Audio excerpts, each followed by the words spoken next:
Halo semuanya, saya Ulfa masih dalam video untuk kuliah inteligensi buatan.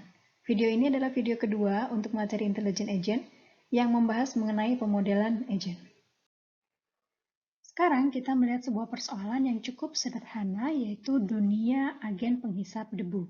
Untuk kemudian kita lihat dikotomi agen dengan lingkungan, informasi apa yang bisa ditangkap oleh agen dari lingkungan, dan aksi apa yang bisa dilakukan agen terhadap lingkungannya. Tujuan dari dibentuknya agen penghisap debu tentunya adalah membersihkan ruangan dari kotoran.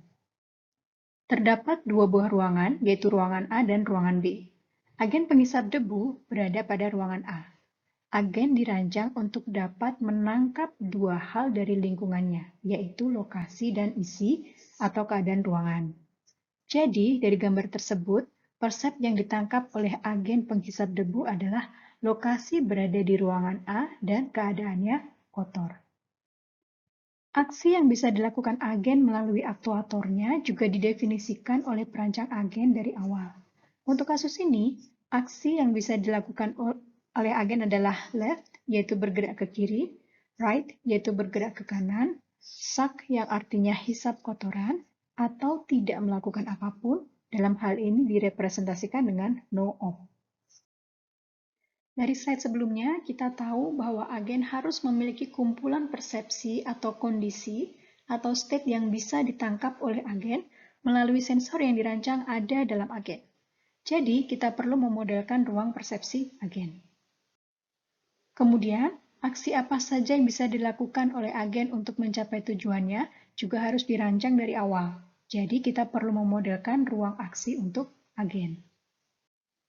Selain kumpulan persep yang ditangkap dari lingkungan, kita perlu memodelkan kondisi internal, dalam hal ini state dalam program atau di dalam proses berpikir agen, dan state inilah yang kemudian menentukan apakah goal sudah tercapai atau belum.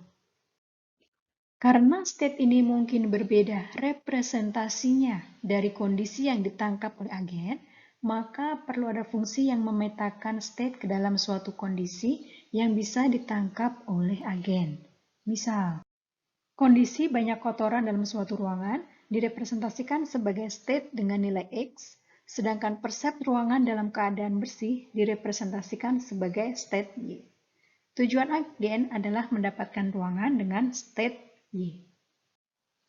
Selain itu, kita perlu memodelkan dinamika dunia agen, yaitu jika pada suatu state lingkungan dilakukan aksi tertentu, maka state lingkungan akan berubah atau tetap.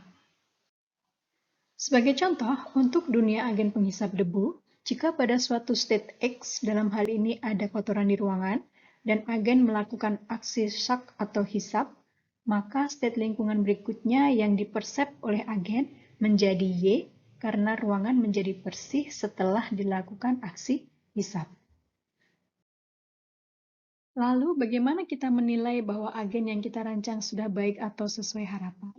Di sini kita perlu mendapatkan suatu angka kualitas yang menunjukkan seberapa baik agen yang kita rancang. Kita bisa menggunakan nilai utilitas di sini dengan memanfaatkan suatu fungsi utilitas yang memetakan suatu state ke bilangan real tertentu atau sequence dari state ke suatu bilangan real tertentu. Misal untuk state X pada kasus agen penghisap debu kita beri nilai 0, sedangkan state Y yang artinya ruangan bersih kita beri nilai 100. Jadi jika setelah melakukan suatu aksi, kondisi ruangan masih kotor, maka state X tersebut bernilai 0 yang artinya aksi yang dilakukan agen belum baik. Jadi secara keseluruhan, yang kita inginkan adalah agen bisa memilih aksi yang benar, sedemikian sehingga sequence persep yang ditangkap oleh agen menyebabkan nilai utilitas yang diperoleh pada akhirnya adalah nilai yang maksimal. Caranya, dari pemetaan urutan persep ke aksi, kita harus bisa mengatur agar aksi yang dipilih oleh agen memaksimalkan nilai sequence dari state. Dalam hal ini, nilai utilitas akan maksimal. Ingat bahwa aksi yang dilakukan agen akan mengubah suatu state ke state berikutnya. Nilai utilitas dari sequence state inilah yang kita maksimalkan. Demikian video mengenai pemodelan agen. Untuk video berikutnya, kita akan belajar mengenai rational agent. Selamat belajar!